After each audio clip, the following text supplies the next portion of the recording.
Hi guys, it's your Tech Guy Lems. Ngayong araw magkakaroon tayo ng 5 tips on how to build your PC during this pandemic. So, slow natin ulit. So, hi guys! Hey! Yeah! So, para sa tip number 1 guys, invest to a newer gen of computer parts. Ano nga ba ibig sabihin ng invest to a newer gen? Ang pipili nating parts is yung mga hindi pa phase out or nasa current market pa lang ngayon.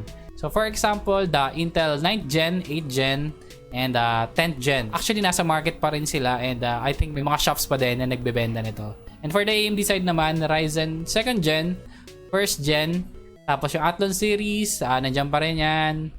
And yung A8 meron pa rin. I-avoid lang natin yung mga, for example, yung Intel i3 na 1st, 2nd Gen, and 3rd Gen o 4th Gen. Pati i5 na 4th gen, 3rd gen. Kasi marami pa rin nagbebenta ngayon. Sa mga nagbebenta, no offense, pero hindi na kasi swak yung performance niya sa current standard ng performance natin ngayon sa market. So, sa mga magbibuild dyan, avoid natin tong mga processors, or kung wala talagang budget, pwede nyo rin silang i-consider yung mga newer gen na mababa rin yung price. Kasi ang inaalala ko dyan yung yung upgrade path ng PC builder. So, for example, nasiraan ka ng computer parts tapos medyo phase out na and old generation na parts. Mahirapan ka ngayon maghanap ng kapalit or replacement for that specific parts kasi hindi na sila ina-manufacture or wala na talaga sila sa market. Medyo magiging hassle lang ngayon sa part mo ngayon. Kaya mas okay mag-invest to newer generation of computer parts. Okay ba yun, guys? So, for the tip number 2, no offense, pero RGB is not equal to performance. Kasi may mga nakita ko na gaming PC pero ang sobrang daming RGB, pero no offense guys, hindi yun nag-equate sa performance. So sa mga PC builders natin na medyo tight yung budget, mag-focus muna tayo sa core parts like the processor, the RAM, the GPU, the PSU, and yung mga iba pang parts.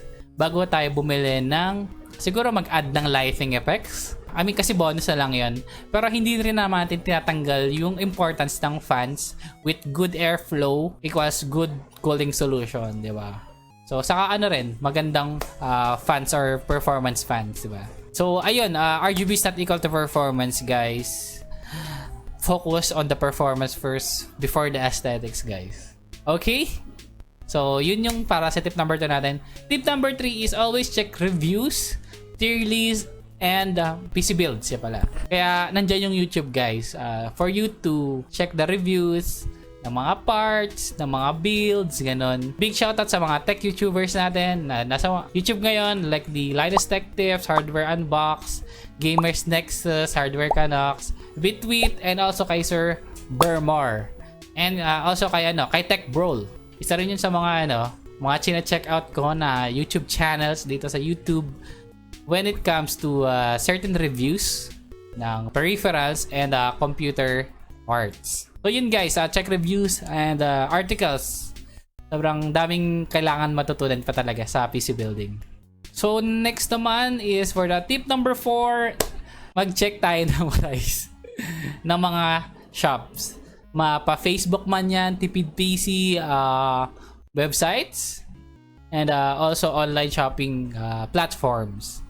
So for me, ang chine-check ko ng mga shop sa Facebook are the Ice Computer, Bellray Computer, Softbox Solution, EasyPC, PC Hub, ano pa ba? DynaQuest, ayun. For the websites naman, yun Tipid PC, usually nag-check ako doon. Since malaki pa rin naman community ng Tipid PC and you should check it out guys kasi marami rin nagbebenta doon ng mga PC parts. And for the online platforms, meron tayong dyang local, which is the Lazada and Shopee.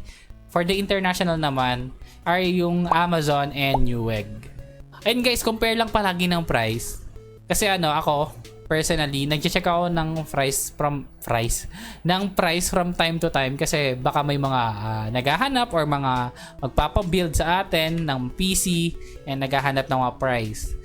Syempre, magdedepende lang naman tayo sa budget ng client natin. So as much as possible, we can take the lowest price as possible for the parts para ma-allocate natin yung ibang money for the other parts of the PC.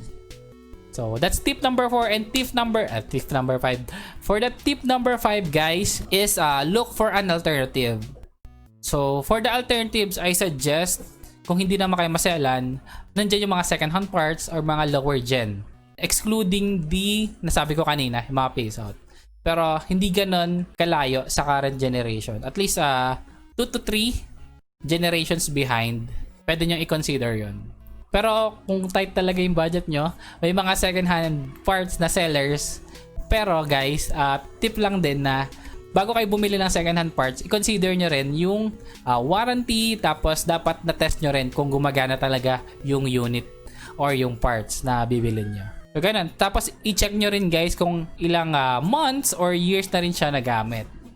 Okay ba yun? So for the bonus tip guys, ito yung pinaka-last and pinaka-the best is syempre, enjoy your PC. Kasi alam ko sa mga PC builders natin out there na pinag-ipunan nyo to, binaka nyo to, and maraming oras ang ginugol ito para sa research pa lamang ng mga parts na bibili nyo.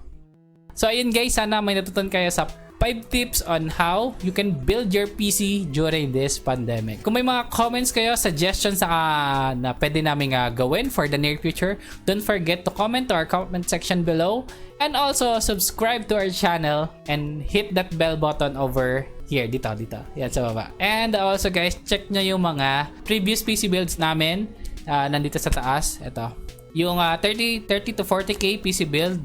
And the 60 to 70k PC build naman. It's your Tech Guy Lems. Kita-kitsan tayo sa mga upcoming videos, PC builds, tech reviews. Hanggang dito na lamang. Geek out!